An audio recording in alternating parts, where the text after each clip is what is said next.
Well, good evening and welcome everyone. Thank you so much for joining us for another wellness webinar series event with Jefferson Health. My name is Sarah Breckbill and I will be serving as the program facilitator and will present your questions to our experts. This evening, our panel of OBGYNs and midwives will answer your questions about pregnancy, birth, if you're thinking about becoming pregnant, and more. Essentially, all questions ranging from bump to birth. Well, thank you so much for submitting your questions in advance of tonight. And the questions that you'll hear me asking the providers are all submitted right from when you registered for this webinar. And if you have any questions throughout our discussion tonight, for those of you joining us on your computer or tablet, at the bottom of your screen, you should see an icon that says Q&A. We'll do our very best to get to as many questions as possible, but may not be able to answer all of them during this virtual event. And due to hospital guidelines and privacy, we are unable to comment on specific cases. Well, without further ado, I want to go ahead and introduce our experts for the evening, starting with Dr. Melissa Gelasso with Obstetrics and Gynecology, Dr. Mackenzie Purdue with Obstetrics and Gynecology, Dr. Jacob Wright-Piekarski with Obstetrics and Gynecology, and finally, Melissa Peard, a certified nurse midwife. Well, thank you all for joining us tonight. And before we dive into the questions, I'll give each of you a minute or two to just say hello and provide a little background information about yourself. So, Dr. Gelasso, let's go ahead and start with you. How are you doing this evening? Hello, I'm doing well, thank you. I'm Dr. Gelasso. I work over at Jefferson, New Jersey. So we have offices in Sewell, West Deptford, and Stratford, New Jersey. I just actually recently finished my residency at the same program and stayed there for my attendingship. And that's just a little bit about me. I'm excited to answer everyone's questions today. Great. And we're excited to have you here. Thank you. All right. Next, Dr. Purdue, how are you doing? I'm good. I'm Mackenzie Purdue. I'm a provider with the Center City practice at 833 Chestnut. We also see patients in the Navy Yard and on Spring Garden Street. And yeah, I'm excited to answer people's questions. All right. Thank you so much. All right. Dr. Wright-Piekarski, how are you doing? I'm good, thank you. Hi, everyone. My name is Jacob Wright-Piekarski. I'm an OBGYN with Jefferson Einstein Montgomery.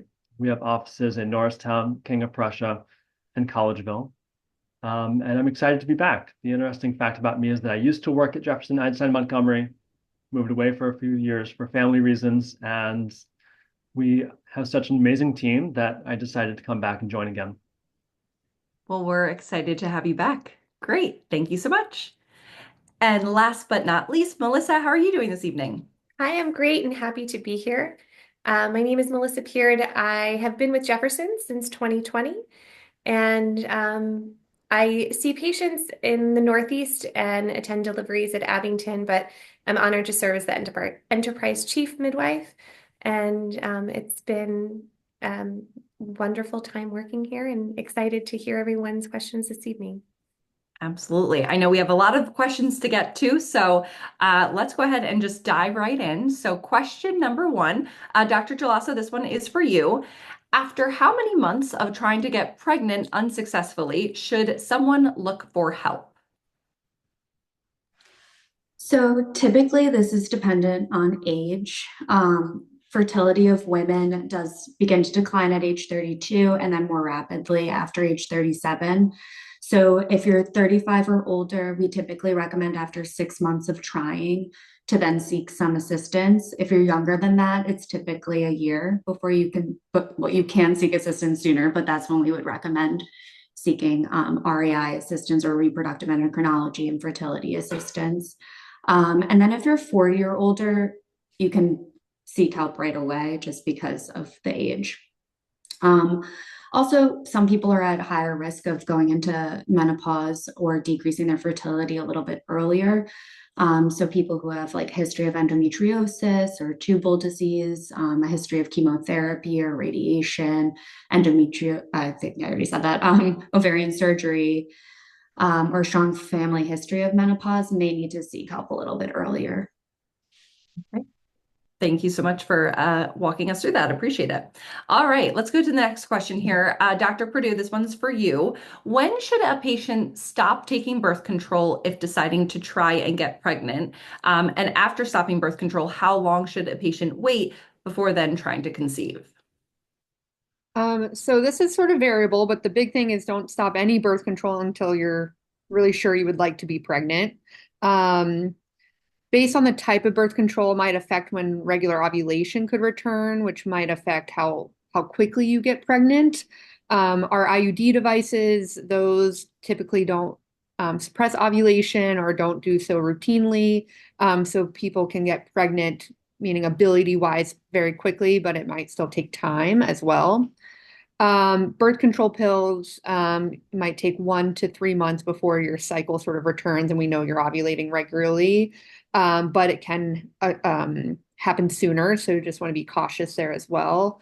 And then some of our Depo, for example, is an injectable birth control that can stay in the system a little bit longer after the last injection, up to even 12 months in some cases.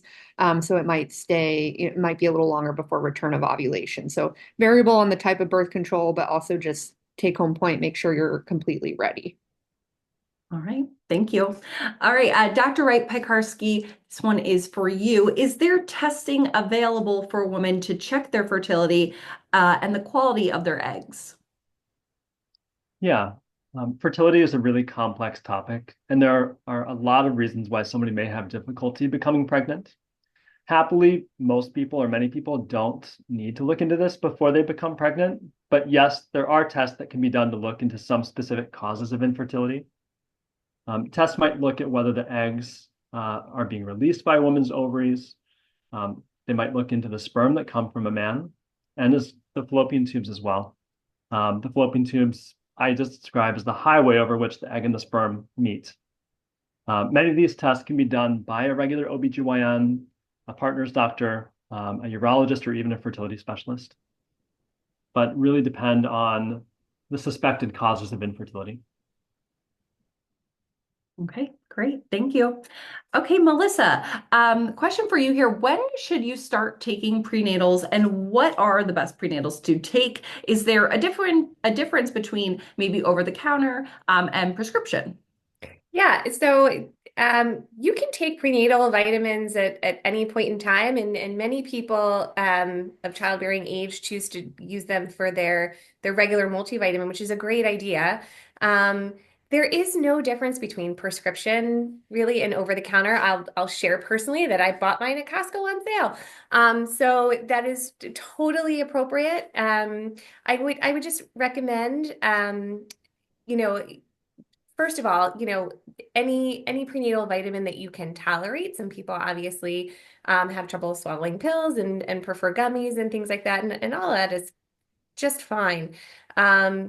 Incorporating DHA is a good idea as well. Most foods are fortified with folic acid, and that's a very important thing. But I wouldn't get too mired down in the brand or whether it's prescription or not. Just something that you can tolerate, and incorporating it into your everyday life as you're considering getting pregnant has many benefits. But the specific one you don't have to worry about. Just that you're taking them, you're on the right track. Okay, I think that's good news to hear. So thank you. Okay, Dr. Gelasso, are there other supplements needed or recommended for pregnancy? So you should really be kind of getting everything that you need in that prenatal vitamin. Some people who have like bariatric surgery may need more supplementation, and typically we do check their levels of like vitamin B and D and all the different vitamins just to see if they need any extra supplementation. And then other people who are on like seizure medications or have neural tube defects in their, like have had a baby with neural tube defects or at higher risk of having babies with neural tube defects, would have to supplement extra folic acid. But other than that, you should be getting what you need with your prenatal vitamins. Okay, perfect. Thank you. And Dr. Purdue, sticking on this topic, do you recommend taking different prenatals maybe during different stages of the pregnancy? And if so, which ones? I'm not aware of any difference in prenatal vitamins needed at different times. So usually I keep people on their same prenatal that's the most affordable and accessible to them. And all of them tend to have similar ingredient panels, with folic acid being very important early and pre-pregnancy.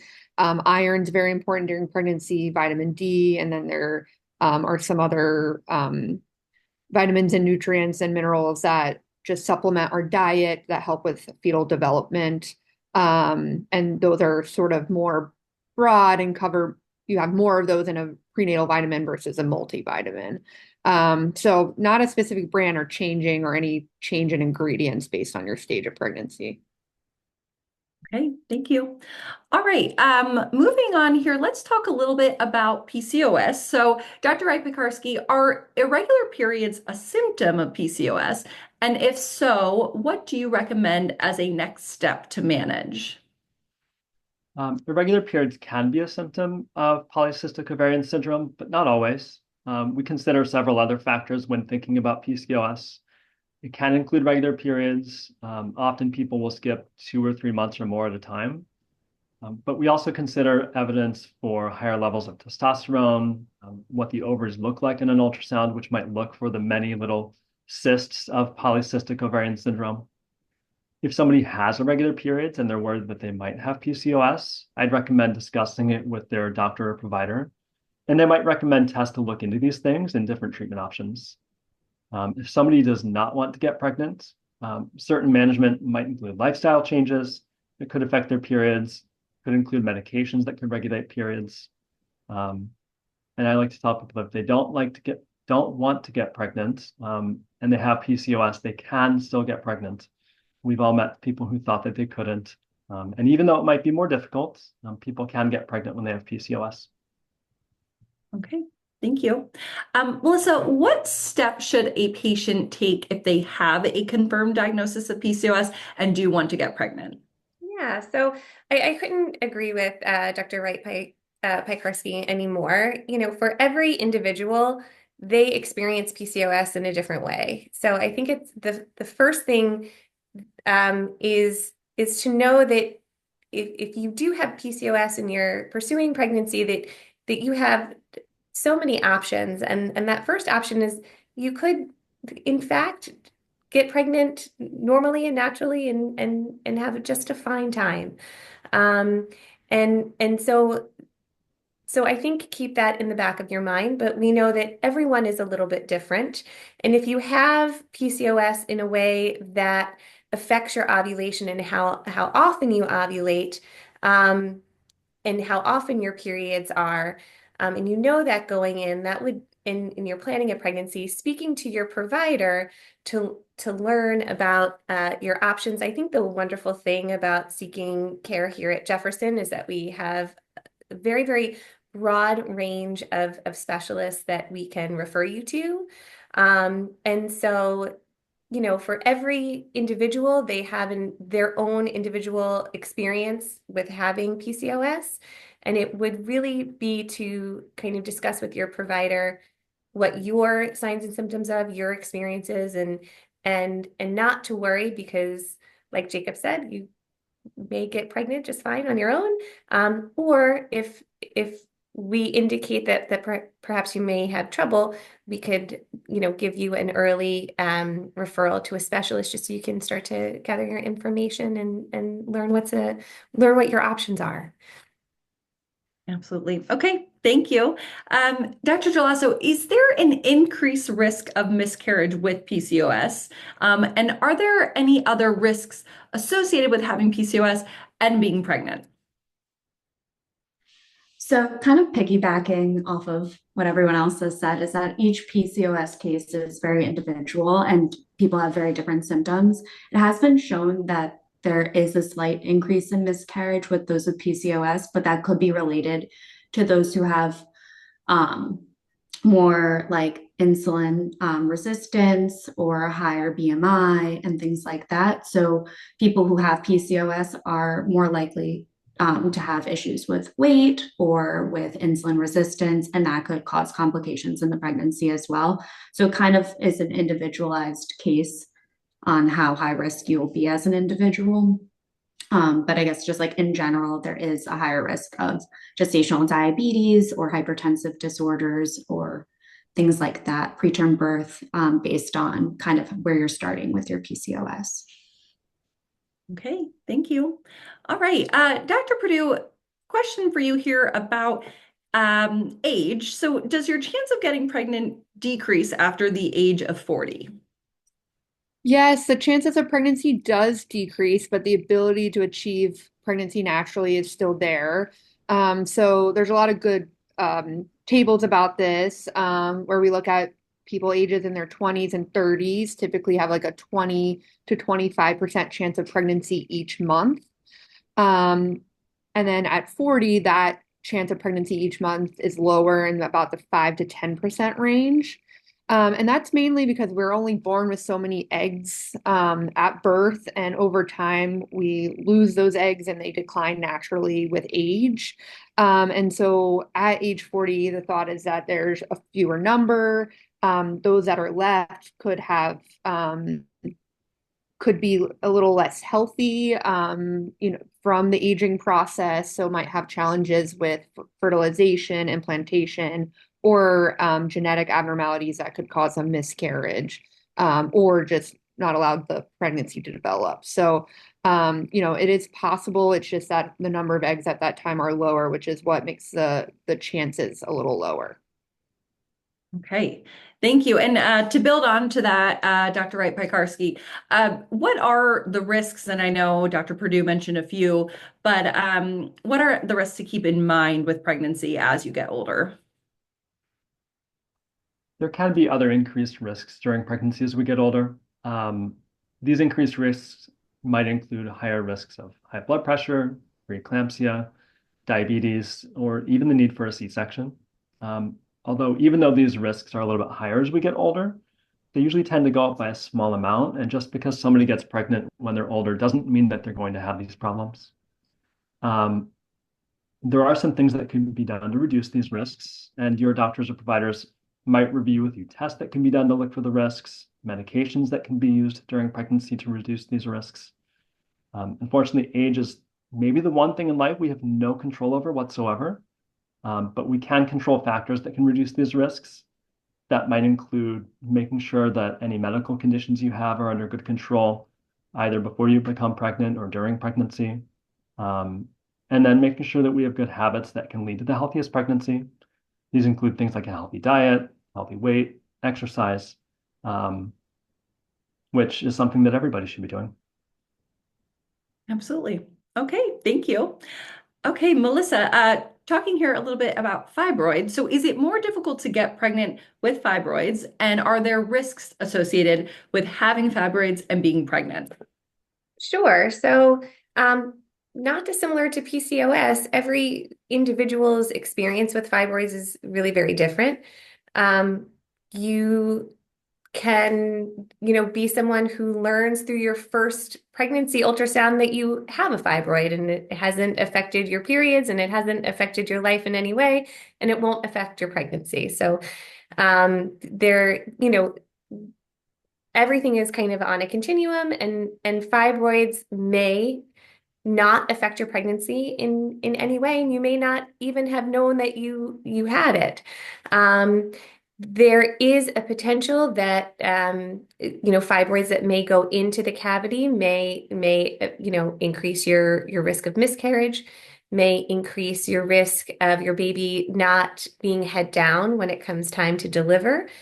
Sometimes, depending on the size and placement of the fibroids, we would want to check and see how the baby is growing during the pregnancy.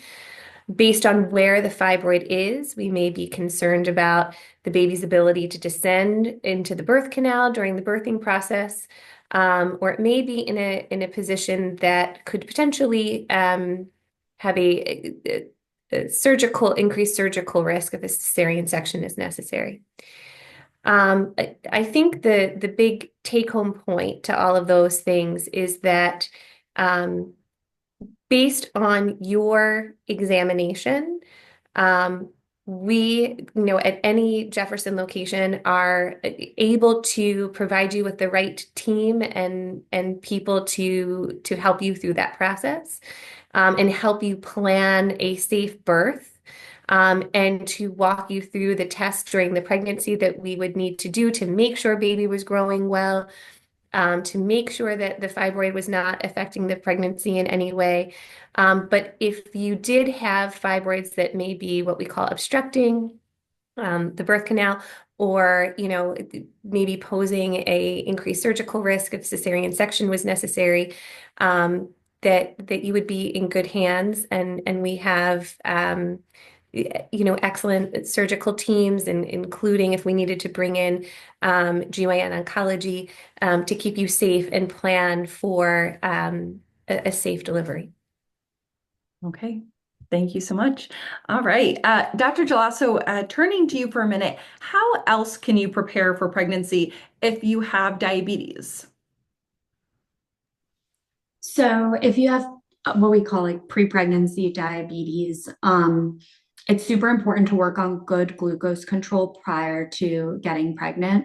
So our goal is typically to have a hemoglobin A1C less than 6. So very good control, because while you're pregnant, it's our parameters for what is like a normal glucose is much tighter than when you're not pregnant. So you can focus on careful carb counting. And then in terms of medication during pregnancy, insulin is typically our first line for glucose control. So if you're on a bunch of other oral medications, maybe trying to control with insulin instead. And then pretty much working with maternal fetal medicine, or the high risk OBs, your OBGYN team and your endocrinologist will be super important during pregnancy to make sure that your glucose stays nice and controlled. Okay. Thank you.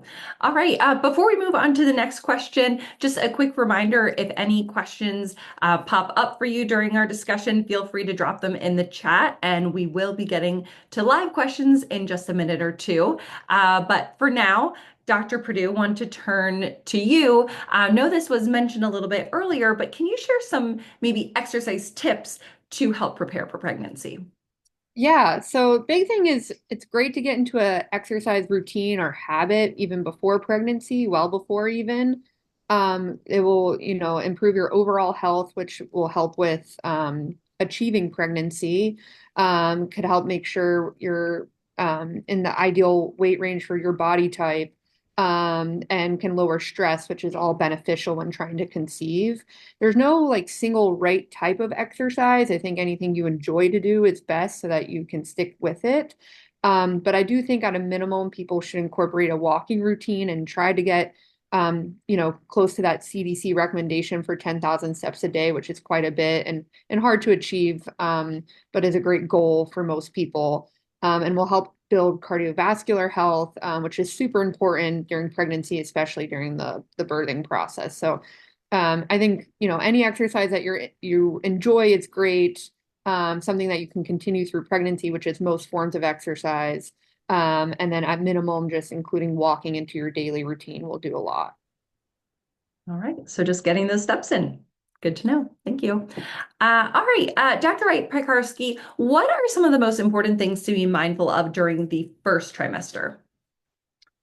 I think that aside from giving birth, the first trimester is probably the most anxiety-inducing portion of pregnancy for everyone. Aside from the excitement of having a new pregnancy, there's just so much unknown. So I almost tell everyone that they should take a deep breath. After that, once you've settled down, calling your doctor's office to schedule an appointment is a good second step. It's okay if that appointment is a few weeks away. The last thing I always like to review with people, because I think it's the most anxiety-inducing thing, is the idea of or possibility of a miscarriage. I always emphasize that miscarriages are typically not caused by anything that you or your partner might do. That includes exercise, stress, food, drink, and sex. Aside from the things that we know aren't good during pregnancy, like alcohol, smoking, drugs, it's okay to continue your normal daily habits. Continue the healthy habits you have. It's okay to keep exercising and going to the gym. You can eat your normal food. You can continue to have sex. I've met so many people who aren't sure what they can do, and when they learn they're pregnant, they're worried and they kind of lock down their lives and stop doing their normal stuff. And it's okay to keep doing all that stuff. Okay, great. Helpful reminder, so appreciate it. All right, Melissa, how does one manage the physical and emotional changes during pregnancy? That's a great question. I think I want to start with the emotional changes in pregnancy. I think it's really, really important to know to really mentally take care of yourself. We can't deny that our mental health and our physical health go hand in hand. And during pregnancy, um, it can certainly be a very happy time, but also a, stressful time for sure. And I think early on, really developing a really positive um, mental health routine in the same way that you care for your physical self. Some of the things that I like, I have the Calm app. I know that might be a little pricey for folks, but I think that's great. It has quick meditations. I think there's another one called Headspace that's great. And it's just sort of, you know, uh, like Jacob before me said, take a deep breath and know you've got people around you to help you. But in the same way that our colleagues talked about developing a physical routine, um, developing a mental health care routine is really important. And especially once that baby comes, um, knowing what you can do and knowing the things that work for you, be that meditation, be that walk, be that breathing, um, just knowing what works for you and making time and space for it and starting with your pregnancy so it becomes a habit is really, really important. And don't feel bad to say like, I need to go, 15 minutes and meditate. That's totally fine, or do what you need to do for your mental health. Mental health, especially, in pregnancy, but especially postpartum, is really very important, and having a good routine there is really important. As far as the physical signs and symptoms, there's obviously your providers are there with you to help you delineate between the normal discomforts of pregnancy and the abnormal ones and what to look out for. But I think maintaining a good exercise routine, prenatal yoga is a wonderful thing. Don't be afraid to move your body. And consider therapy such as massage therapy, chiropractic care, and things like that. All of that is fine to integrate into your pregnancy care. Okay, some really helpful tips. Thank you. And along the same lines, Dr. Gelasso, do you have any additional tips for staying calm and managing anxiety during pregnancy? So I feel like Melissa really encompassed it very well with coming up with a good mental health routine for yourself, meditation, mindfulness, coming up with your own support system. I think is really important during your pregnancy, whether it be your family, your friends, other pregnant women who you might meet. I know we have like centering groups in our practice, and we might have them across the enterprise as well, where you'll be with people who are kind of at that same position in pregnancy as you to kind of support you as well. Um, Definitely avoiding Dr. Google to help not rile you up and get you even more anxious, because it has kind of worst case scenarios out there always. And knowing that your provider and your OBGYN team is always there for you. We don't think that any question is too silly. We know that pregnancy is a crazy time for everyone. So also relying on your provider and knowing that they're there to help you when you're concerned. Absolutely. Okay, thank you. All right, just two more questions here before we jump to the live questions. But first, Dr. Purdue, a good question that I'm sure people are wondering here. How do you know when to go to the hospital for delivery? That's a good question, and one that we sort of spend a lot of time in the last month of pregnancy, sort of reviewing your symptoms and sort of preparing you for what labor might feel like. But I like to sort of delineate, we consider people at term 37 weeks and above. And so in those patients, if you're having contractions every, 5 to 10 minutes or in a rhythmic pattern for at least an hour or two, that's a good sign that labor might be starting or happening. If you are starting to have contractions and feel a need for pain control, that's a great time to come in and be evaluated so we can see how we can help you with that and if we're in labor. Any, bleeding that's like moderate, like a period or more would be abnormal and a good time to see. And there's a lot of other medical indications to call your doctor, but at the late stage of pregnancy, that's a good time as well. I think when you're before that 37 weeks, anytime you're feeling contractions, it's good to check in with a provider either at your appointment or knowing the on-call doctor, especially if they're very following a pattern and not going away with rest or hydration. Just because at that stage, we're usually trying to stop those or prevent too early of a birth. And then there's a lot of debate about, or not debate, but a little bit of individualism with breaking of your water before labor. And that can depend on other factors in your pregnancy. And so that's a good time to call and check in with the on-call doctor and just see how you're feeling, or the midwife, and talk about the next best step there. All right, thank you. Definitely some helpful tips to keep in mind there. All right, and Dr. Wright-Piekarski, what should patients say or do if they want to have an unmedicated labor experience but continue to be offered medications? I think the best thing that you can do is just to keep talking with and communicating with your caregivers. That starts during the pregnancy and not just in labor, because early on we can talk about what other pain relief options that we might have. And that might be as simple as moving around, changing your position, hot showers, but can also include things like pain medicines that can go through an IV, sometimes nitrous oxide or laughing gas, or an epidural. And it's good to know what options you have, even if they're not going to be the first choice or a part of your birth plan. I always like to remind people to bring the things from home that they know are going to make them more comfortable. It might include music, certain clothes they want to wear, aromatherapy, but things that we probably won't provide for everybody. I think that bringing your birth plan on paper is a good idea, but I always love to talk to people about the birth plan more. It's nice to read it on paper, but it's even better to talk to you about it.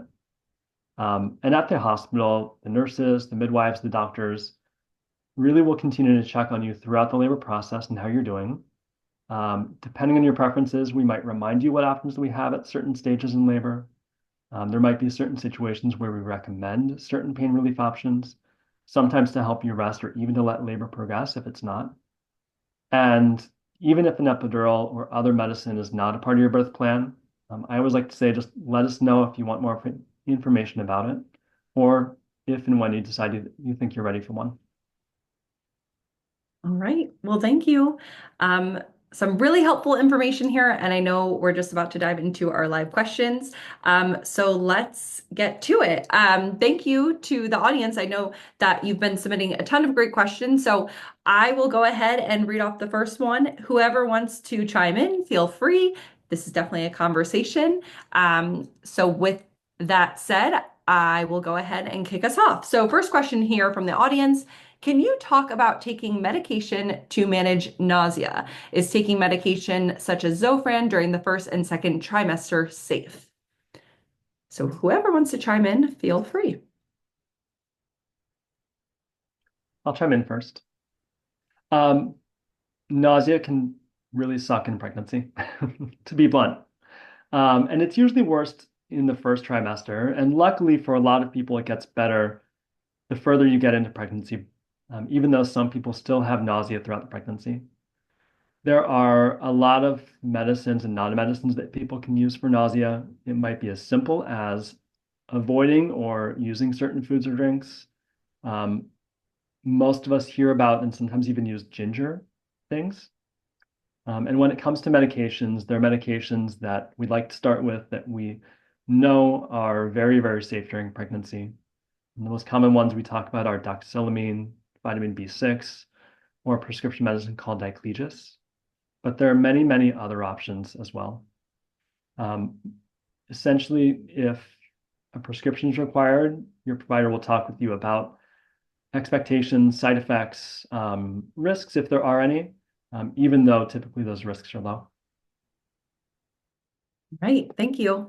Definitely a hot topic there, so appreciate you addressing. All right, this next question is focused on C-sections. So can you speak to how common elective C-sections are, and if there are any known risks?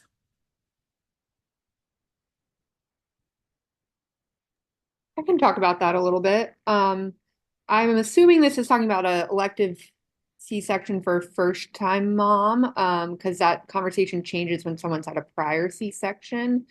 But for a first-time mom electing to have a C-section instead of trialing labor, it's definitely something that can be discussed. I would say we don't do it often, but it's available for the right person after the right conversation. Some questions you factor in is, expected family size because there are risks with multiple C-sections, and if we could avoid those risks, that could make future pregnancies safer, especially people aiming for larger family sizes. Um, we sort of talked about the reasoning behind the C-section, um, the desire, and talk about potential risks that come with C-sections, which could be pain control troubles in the first week or two after delivery. There are risks of wound complications, which are much higher with the C-section than a vaginal birth. And also, a vaginal birth does sort of stimulate baby in their transition outside the womb a little quicker in some scenarios. And so sometimes C-sections can be associated with a higher risk of baby needing respiratory support. And so we sort of review those, but there are definitely scenarios and patient situations that could warrant that, and it's always available if needed. Okay, thank you. All right. Still along the lines of delivery, is there anything that can be done preventatively to prevent potential tearing while giving birth naturally? Happy to take this. Um, I think a lot of studies have been done to try to identify, what can potentially help and what can't help. And the one of the things that we know for sure helps is that warm compress during the second stage and pushing. And I would definitely, recommend that. I think we have all been trained, an episiotomy is there if medically necessary, but we are really all trained to allow the body to tear naturally. And I want to, you know, obviously to decrease tearing as much as possible by, having folks push in a more controlled way and have their body sort of guide them and the use of warm compress and things like that, and to really try to control the delivery from both the patient and provider standpoint. But I do want to reassure everyone that your vagina is made to do this. And a little tear, or a normal sized tear, really heals very well. And our vaginas are very vascular. And so if you do tear and you do require stitches, that is really something that your body will likely heal very, very well from it. And then there's a sort of normal tearing. The thing I can recommend against, and some things that I've seen in my career, is people who place devices inside and kind of pump them up and try to prepare that way, has the potential to actually do the opposite and kind of damage your perineum and the nerves there. So I would definitely recommend against that. Mother Nature does know what she's doing. She put the right type of tissue there in the event that you do tear. And warm compresses are very helpful. Okay, great. Very helpful. Thank you. All right. No, we're talking about PCOS a little bit earlier here. A follow-up question. This person is wondering what tests specifically help to diagnose PCOS, if there are any. I can follow up on that because I was talking about PCOS earlier. The first thing is not necessarily a test, but talking about your patterns of your periods, talking about whether or not there might be any symptoms or signs of having higher testosterone levels. But at the same time, when it comes to looking for those things, there are some tests that can be done. We can do blood tests to look at testosterone levels and to measure them. We can do ultrasounds to look at the ovaries and to look for all the little cysts of polycystic ovarian syndrome and the size of the ovaries. And using certain criteria can help us to know if somebody has PCOS. Okay, great. Thank you. All right. Another testing related question here. This person is wondering, are there any circumstances in which you would recommend having your hormones tested through lab work in preparation for getting ready to conceive to ensure a healthy pregnancy? Any thoughts there? Sure. I tend not to recommend checking certain hormone levels prior to becoming pregnant, even though there are some conditions related to certain hormone levels that can make it harder to become pregnant. The majority of people who are having periods and want to become pregnant have completely normal hormone levels. And depending on the symptoms that people have and certain hormone levels, most of the time certain treatments may not be required. But talk to your provider about what your concerns are, because sometimes we can figure out a more specific concern and then look more specifically for a certain problem. Okay. Yeah, and just to add to that, I always tell patients when they ask me this question that your biggest predictor, like Jade was saying, is your period pattern. So I dive really deep into your period patterns, and that's sort of a big vital sign of your reproductive hormones. There are obviously many other hormones in the body that could be checked for various medical indications. But if we're talking reproductive hormones, a lot of times no testing is indicated if your period pattern is very healthy and normal based on description and conversation with the provider. All right. Very helpful. Thank you. All right. Next question here. Is low blood pressure during pregnancy normal? And how low is too low? And what do you recommend for managing low blood pressure during pregnancy? I'm happy to help here. So I think the most important thing to remember is that low blood pressure is a symptom and not a diagnosis. And I think it would really depend on, your history, right, and how you were feeling. So some people who are athletes have low blood pressure, and that's perfectly fine and normal. I think this is also a good reason why having a relationship with your healthcare provider prior to pregnancy, so we know what your baseline is very, very important.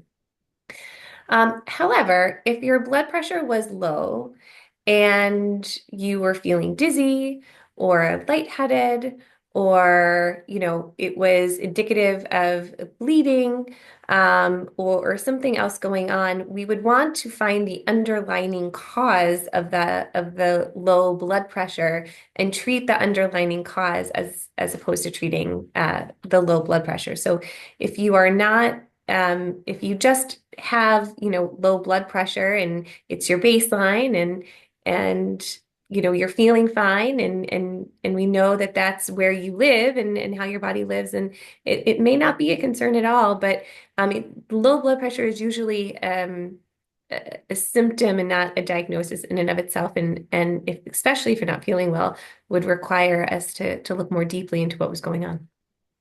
All right. Thank you.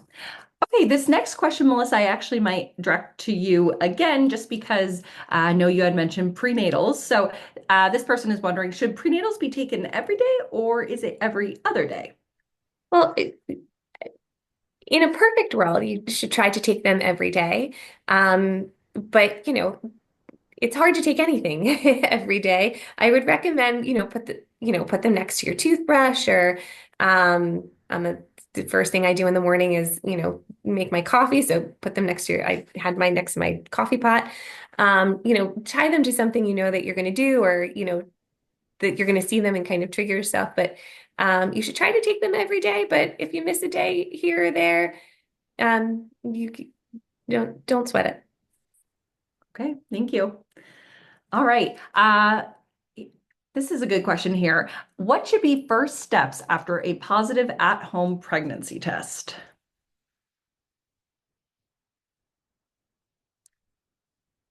Whoever wants to take it. I guess it would depend on if you were planning on your pregnancy or not planning on your pregnancy. If you're on any like form of contraception, stop it. If you haven't started your prenatal vitamins, start them. And then calling your healthcare provider to schedule an appointment would be the next step. And then obviously cutting out kind of the things that you shouldn't be doing in pregnancy, like alcohol, smoking, drugs, things like that. Yeah. All right, thank you. Okay, next question here. Are there any risks associated with pregnancy post-bariatric surgery, in particular the gastric sleeve? Are you considered high risk if pregnant after bariatric surgery?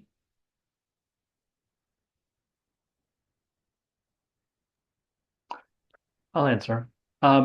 Yes, there can be increased risks with pregnancy after bariatric surgery, and it's true with all types of bariatric surgery.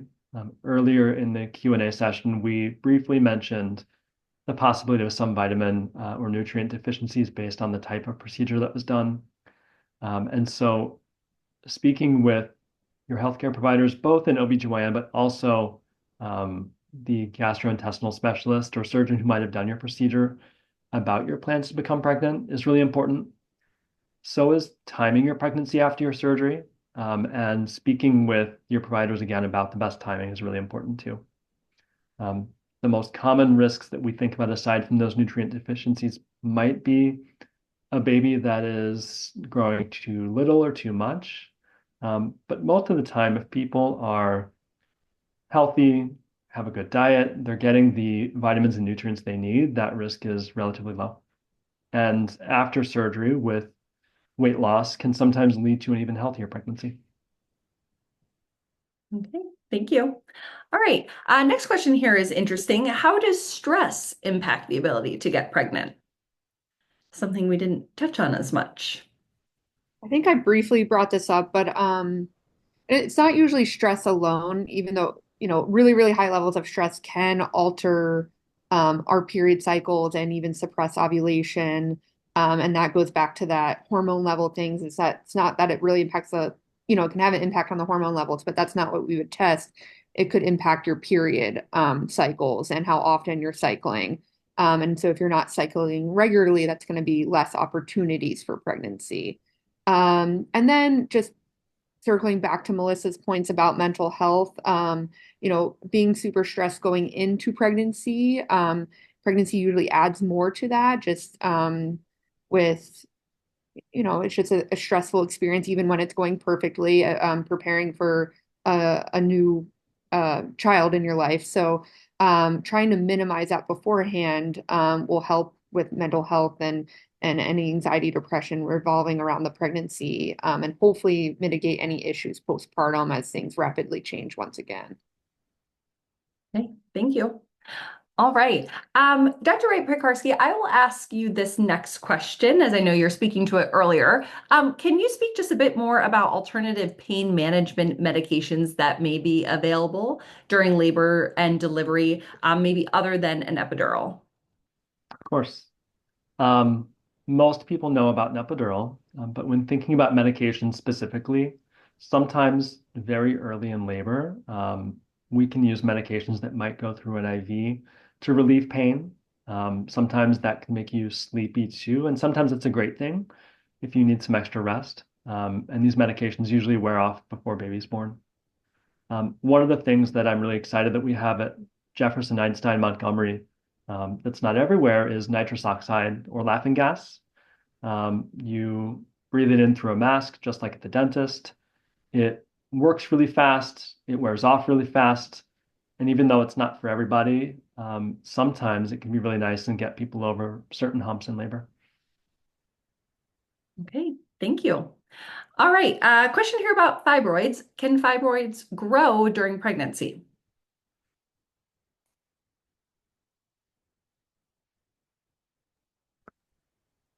Yes, fibroids can grow during pregnancy. They're very estrogen sensitive, and so there is higher estrogen levels during pregnancy, which can stimulate growth. But everyone's a little variable, and sometimes their growth doesn't impact or change anything about the pregnancy. And after pregnancy, they can sort of shrink down back to their pre-pregnancy size. But it is something we keep an eye on and monitor for based on symptoms. All right, thank you. Okay, this next question here, if we want to talk a little bit about the food and drinks that maybe we should avoid during pregnancy. This person is wondering, so no caffeine, no raw foods, anything else that you'd like to highlight? Yeah, I'm happy to help. So I think one of the um, one of the great articles that was written, it's called Pregnancy Do's and Don'ts. It's by Nathaniel Fox out of Mount Sinai. And I think it's a great thing to mention because he kind of goes through the like questions that you really want to ask, but maybe don't, like, can I dye my hair? Can I eat sushi? And things like that. So I would definitely, if you just Google Pregnancy Do's and Don'ts, Nathaniel Fox, it'll come right up. And it's a great article and evidence-based. But to answer this question specifically, happy to inform you all that a cup of coffee during your pregnancy, is fine. You want to stay away from like energy drinks and things like that. You know, but sometimes people kind of get caffeine withdrawal headaches and get, don't feel very well after cutting out coffee. And just to reassure you that, a normal cup of coffee in the morning or whenever you take your coffee is just fine.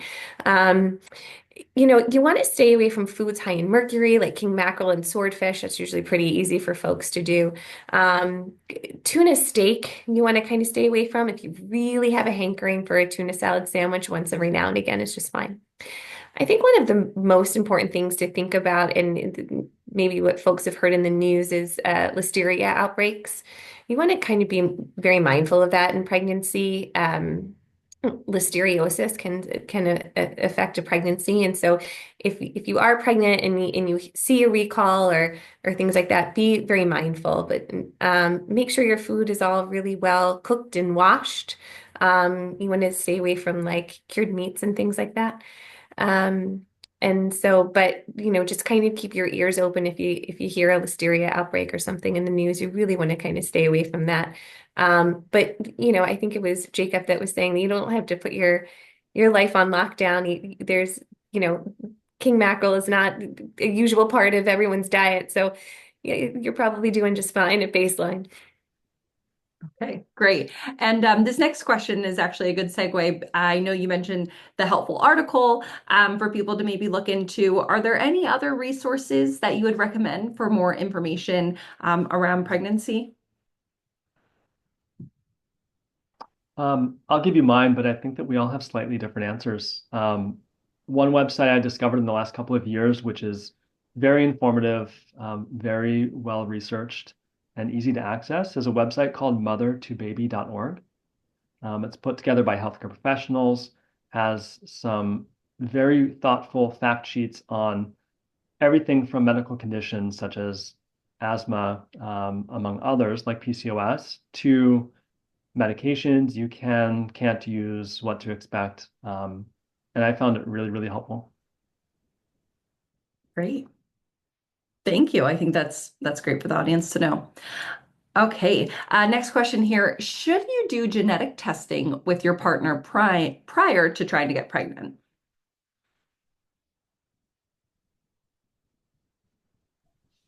I can tackle this, and then if anyone else has any other recommendations, you can jump on. But I would say I would only recommend genetic testing prior if you are known to have like a risk of any genetic abnormalities or your partner has a known risk.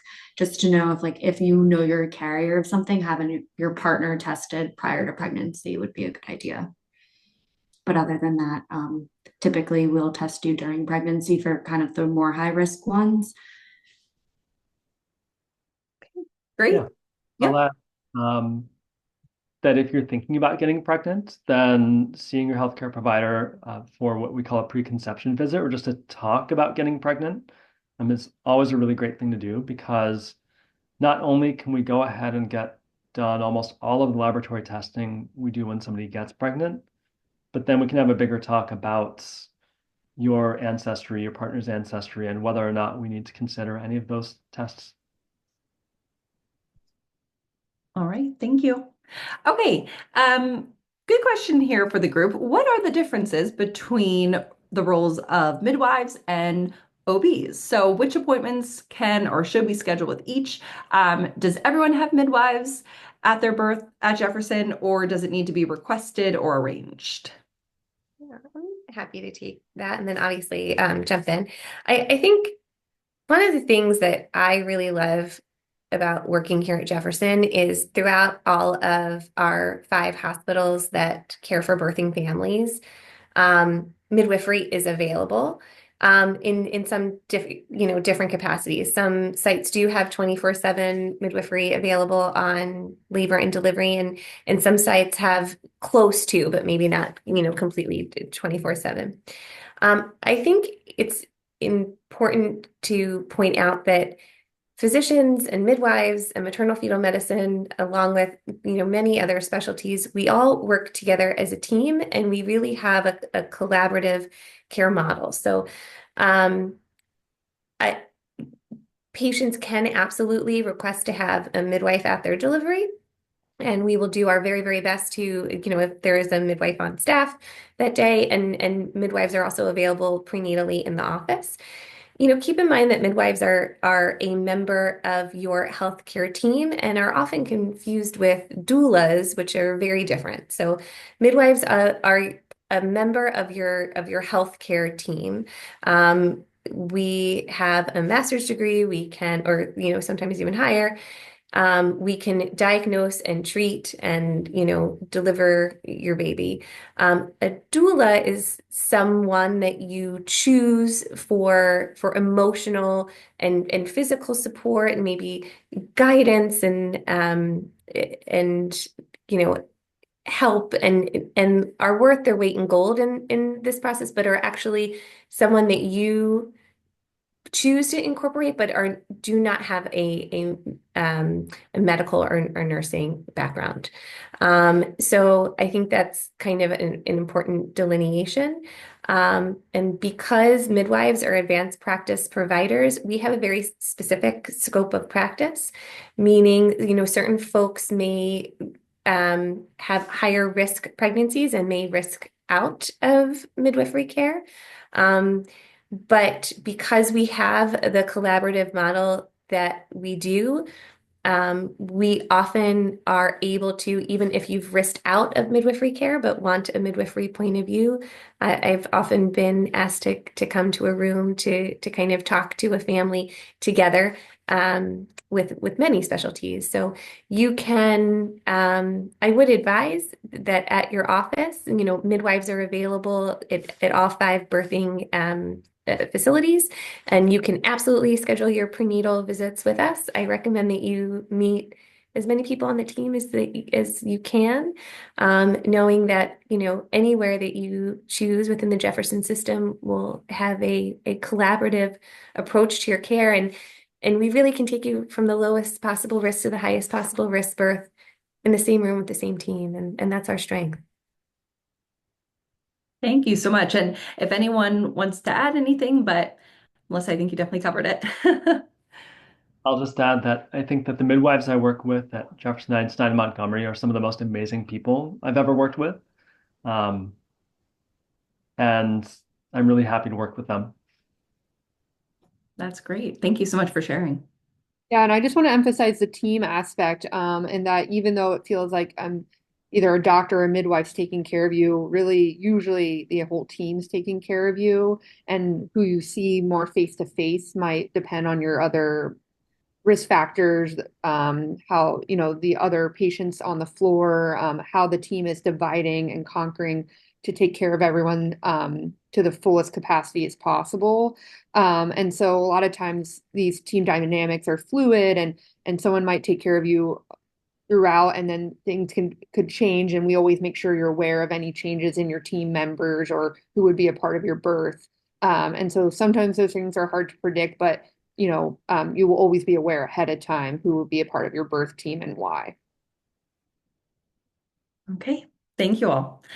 All right. This next question, Melissa, actually, quick follow-up for you, related to caffeine intake. I know you mentioned a coffee is totally fine. This person is just wondering if you could get a little bit more specific. Do you have a recommended, amount that people should strive to consume? Yeah, so less than 200 milligrams of caffeine, which, I mean, so um, a normal cup of coffee is well below that. All right. Thank you. All right. Next question here. Thoughts on pelvic floor physical therapy to prepare for pregnancy? And whoever wants to jump in there. I think that falls in my mind a little bit under the exercise before pregnancy, because I think a lot of forms of exercise strengthen the pelvic floor, similar to pelvic floor physical therapy. I think there's medical indications that might warrant that ahead of time, and some people do go for prophylactic basis, which is totally reasonable. Some limitations with that are insurance coverage or co-fee pays. So I do like to emphasize that a lot of the basis around prenatal yoga, Pilates, also strengthens those same muscles in a similar way. And so are great, to be an addition or substitute as, but our pelvic floor physical therapists are great. They love our pregnant patients. They're happy to meet with anyone pre, during, and post pregnancy. But just some other more accessible options and ideas for strengthening those muscles. All right. Great. Thank you. All right. Next question here. Can we discuss, this person is saying, can we discuss preeclampsia? How effective is baby aspirin and why is it so common in Black women? And whoever wants to take it, feel free.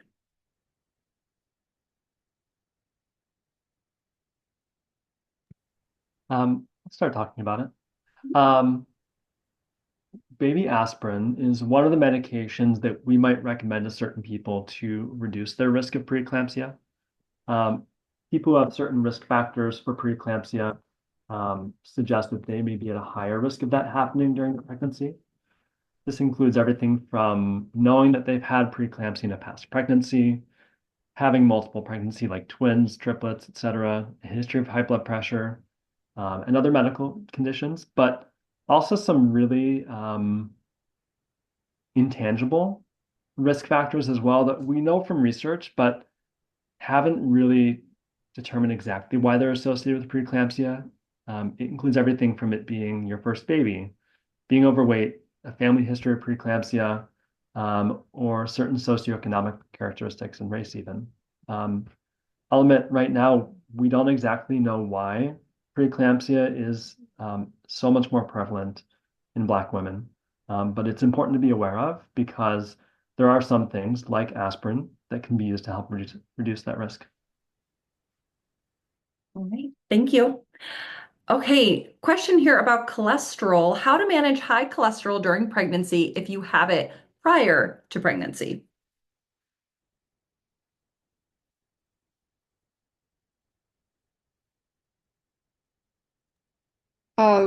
So if you're on medication, we probably wouldn't use that medication anymore throughout pregnancy. But try to achieve best cholesterol control prior to getting pregnant would be ideal. If it's still high during pregnancy, we would definitely want to monitor diet during pregnancy, make sure you meet with nutrition, see if there's any changes we can make to help achieve our goals. We would monitor your total weight gain to make sure that's within the recommended amount throughout the entire pregnancy. So we don't use medication too often, but more so focusing on nutrition and diet and physical activity and trying to achieve those best levels before pregnancy. Okay, thank you. All right, what week during pregnancy do you typically feel the baby move? And at what point should you maybe be concerned if you're not feeling any movement? So this can vary from person to person, as I guess like most of our answers do. Typically, like you start feeling around the 20-week mark, but this could also depend on where your placenta is. Sometimes people with anterior placentas don't feel movement as much as people with posterior placentas, especially in those earlier gestations. Some people are feeling movement, but don't know that it's baby movement when it's like the super early stages. So I would typically be concerned when you felt movement and then you no longer are feeling that movement. All right, thank you. Okay, next question here. How common are, and excuse me if I mispronounce this, but subchorionic hematomas, and is there a higher risk of miscarriage when you have one?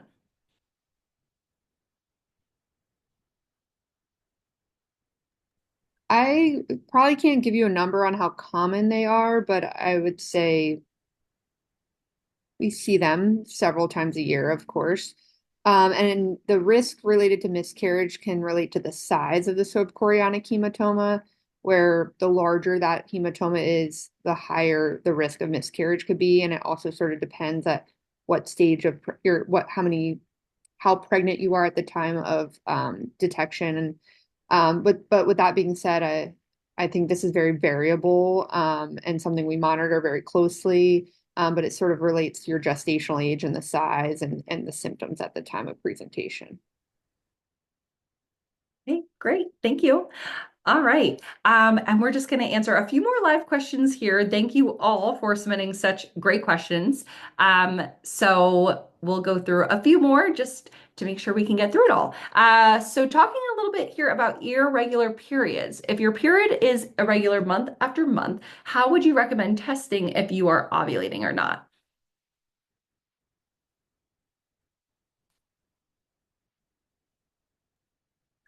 There can be a lot of different ways to test for ovulation. It might be as simple as measuring your body temperature or basal body temperature, which everything from certain products you can buy or even electronic devices can do. But a thermometer works well.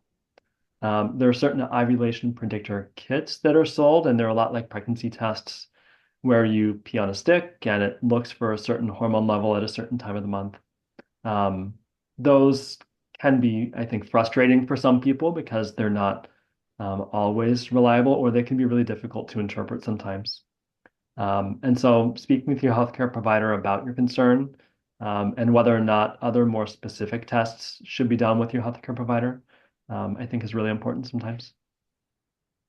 Okay, thank you. All right. This we've mentioned a little bit, but in case there's any additional tests you would recommend, this person's wondering for someone preparing for pregnancy in the next few years, what full body testing like blood work would you recommend just as a baseline?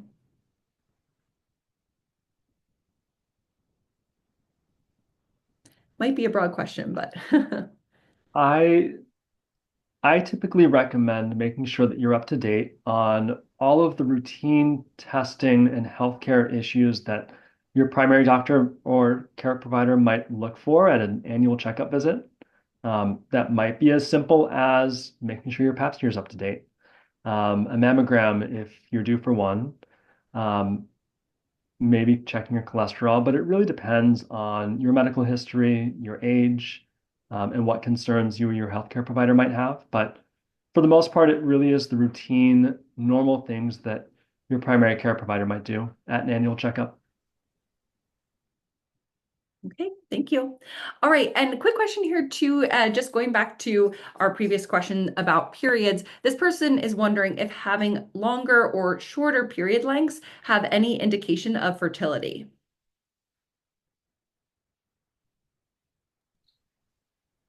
Typically it would not, as long as you're having cycles each month, then you're probably ovulating. Each individual may have shorter or longer like bleeding times, but that shouldn't affect your fertility level. All right, thank you. Is there any concern with weight loss during pregnancy from exercise? I know that we've talked a bit about exercise, so a good question there about weight loss. So I think the most important thing again is to pregnancy is certainly not the time to diet or deprive yourself of any foods or nutrients. Your weight gain goals during pregnancy will be directly related to your BMI when you start pregnancy. I think maintaining, so exercise, kind of as we've hit on before, can have tons of mental and physical benefits. Maintaining a healthy diet, kind of staying clear of, cheap carbohydrates or very, very processed foods that don't give your body a lot of energy. But I say to folks all the time, I'd rather you gain more pounds of good, whole, healthy foods than less pounds of unhealthy and processed foods.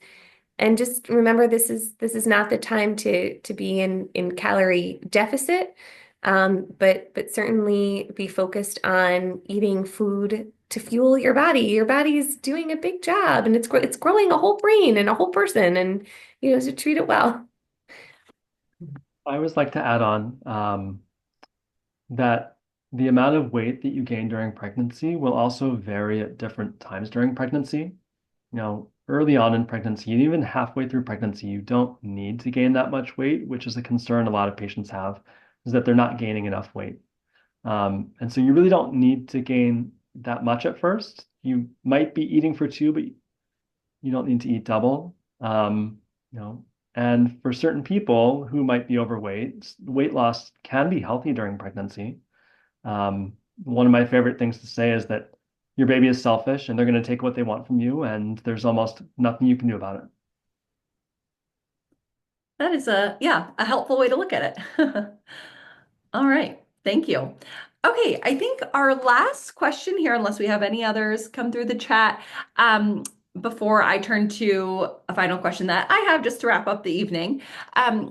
But for our final live question, when or what months would you recommend against international travel outside the US once you have obtained a positive pregnancy test?